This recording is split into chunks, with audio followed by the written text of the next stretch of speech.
how should we, like a gynecologist, like any other doctor, how should they take the steps to motivate the patient? What can we do in our clinic? How can we talk to our patients, and how can we motivate them to meet people like you so that they can be treated better? What do So, you suggest? so How do you first, guide us? Or yeah. yeah. So first and foremost, the condition needs to be identified, and directly patients don't come to us. Okay, you are the first place of communication. So normally patients will come to you for the treatment, and while talking, they might list out these symptoms. So there are simple paper pencil assessments, short questionnaires, which I feel that all gynaes should have access to.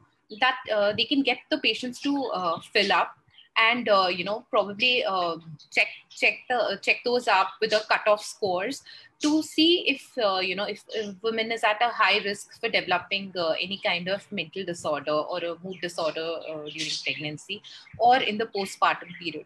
So simple, very simple paper pencil tests can diagnose or even identify the risk a woman is at. A second step is that you can tell them that these are the markers or these are the identifiers that we are seeing कि आपको irritability बढ़ रही है, आपका रोना बढ़ रहा है, आपका मन नहीं लग रहा चीजों में. So these are conditions which can be treated right now without medication before they go into the area of becoming a full-fledged mental disorder. So the earlier you go and seek help, the faster you can recover. And also thirdly, that it's important कि you stress कि it's not just for you, it's for the baby as well.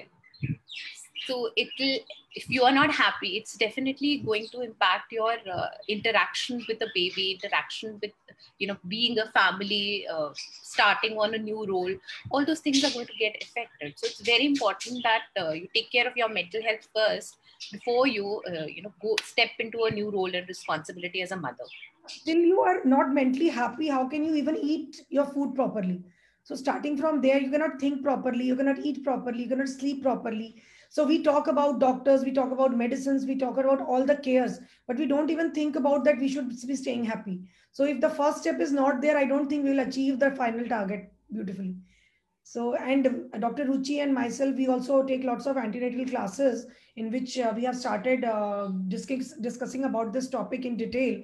And we want our patients to get aware about when to come and when to meet, so that we prevent it as much as possible.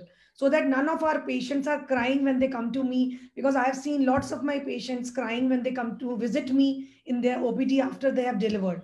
So the tears are running, and they are not eating properly, they are not being given properly, they are being becoming so emotional with a single small amount of, like, why are you not eating this, with this simple question.